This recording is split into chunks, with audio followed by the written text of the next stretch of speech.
most people don't know what you do. What do pharmacists do? It's just so time consuming. Like, it is just so time consuming. I cannot emphasize that to you. So you finished your degree and you thought it was over. No, it's not. So you want to be a pharmacist, but you're not sure if it's worth your while.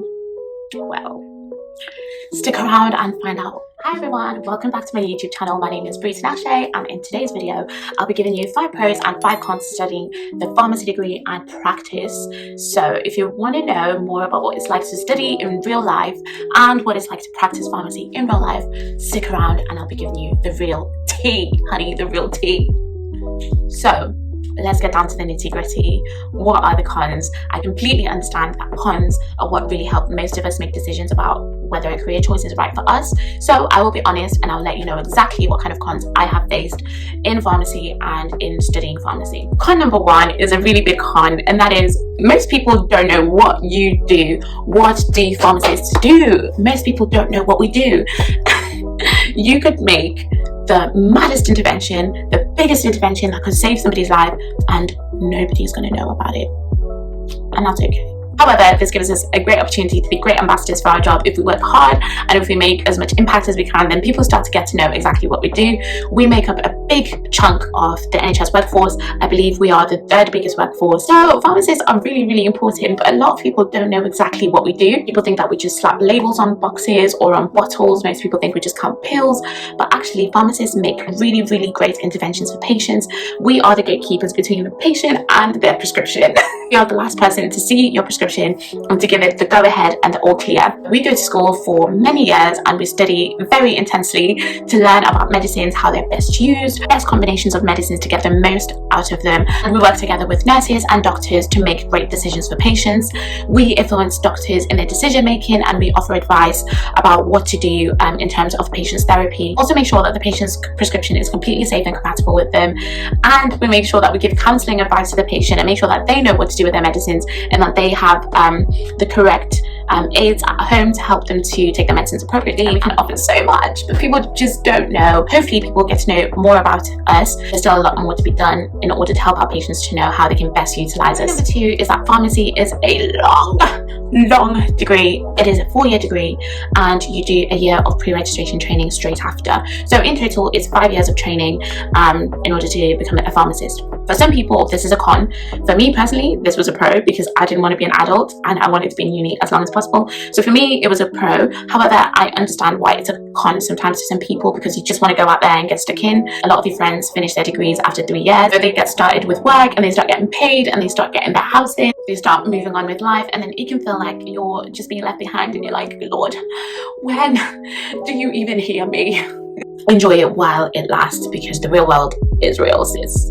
The real world is real. Con number 3 is that the learning does not stop. So you finished your degree and you thought it was over. No, it's not. To break it to you guys, but the learning does not stop.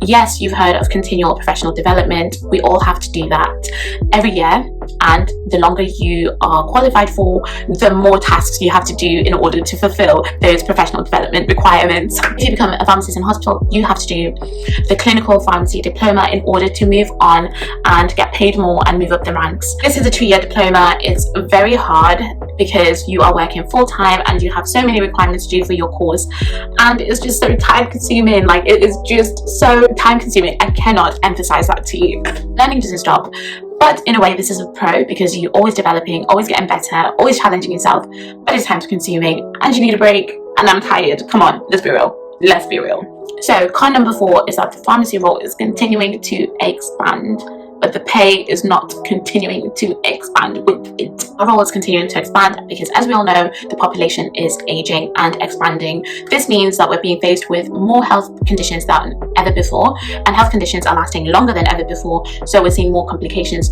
than ever before. This means that we're making more interventions than ever before. Are you getting my gist? And we're being upskilled, but it's not being fairly represented in the pay. Are you getting my gist? It's not really fair, is it? No, it's not. You get paid a decent amount compared to other people, but when you compare that to the risk that we're taking in terms of that these are patients' lives and we make high risk decisions every day, it doesn't seem fair that we get paid what we get paid. But con number 5 is pretty similar to the previous con, and I'm sure you've all thought it, guys. I am sure you've all thought it, because it cannot be just me. It cannot be just me. But how frustrating is it to look at the pay in other countries for pharmacists and compare it to your own pay? Oh my gosh, that is a big con for a lot of people, and it's driving a lot of people outside of the UK, unfortunately. If you don't know, the pay in other Western countries for pharmacists is a lot higher than the pay for pharmacists in the UK, and I think that's because in the UK we generally have a lower average pay than other Western countries.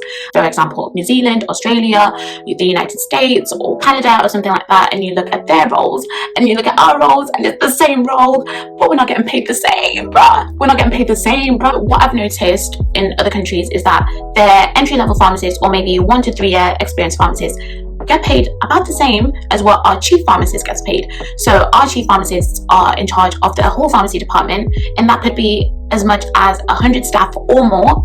In a lot of occasions, it's a lot more than 100 staff, and they get paid the same as someone who's been working for 2 years in America.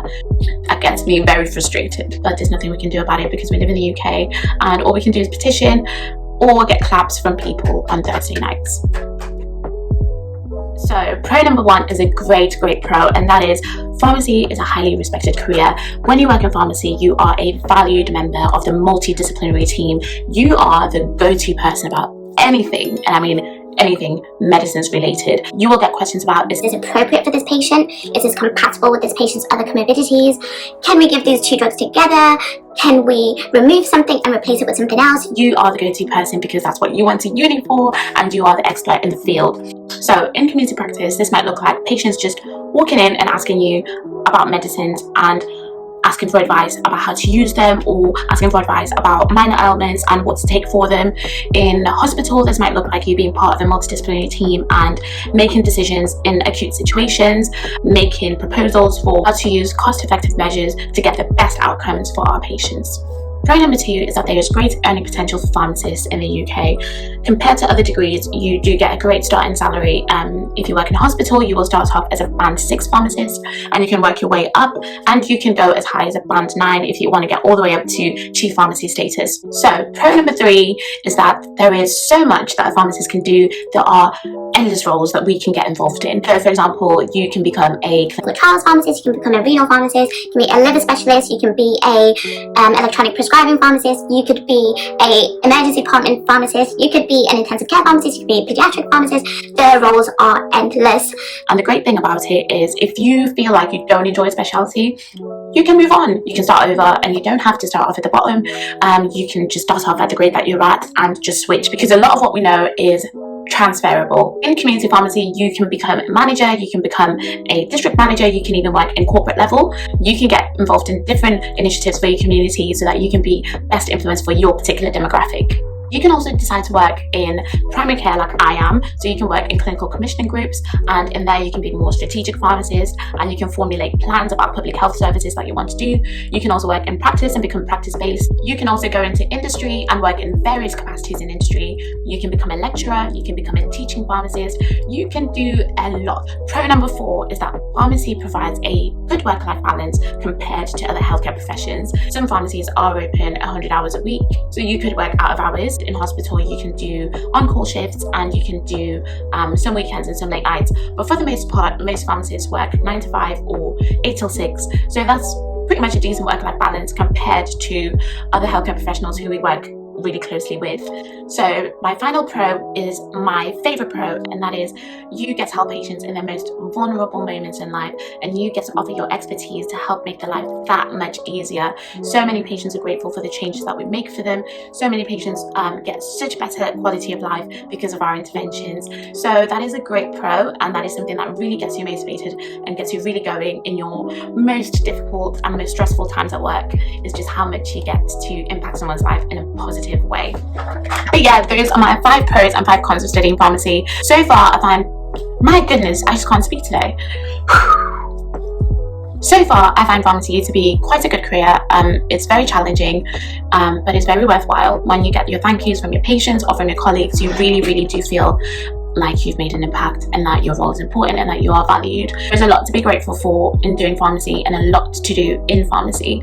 So yeah, I hope this has helped you to make a decision for yourself and helped you to think about whether this would be a right choice for you. But yeah, thanks for joining me today, and join me again for other videos about pharmacy and career in the National Health Service. Any questions you've got, drop them down below and I'll make sure to answer them. And if you've got any ideas for videos relating to pharmacy or anything else, just drop a comment down below and I will have a look at it. And you may never know, I may do it. I may just take you up on that. I may just make that video. So yeah, thank you so much for joining me and have a lovely day. Bye.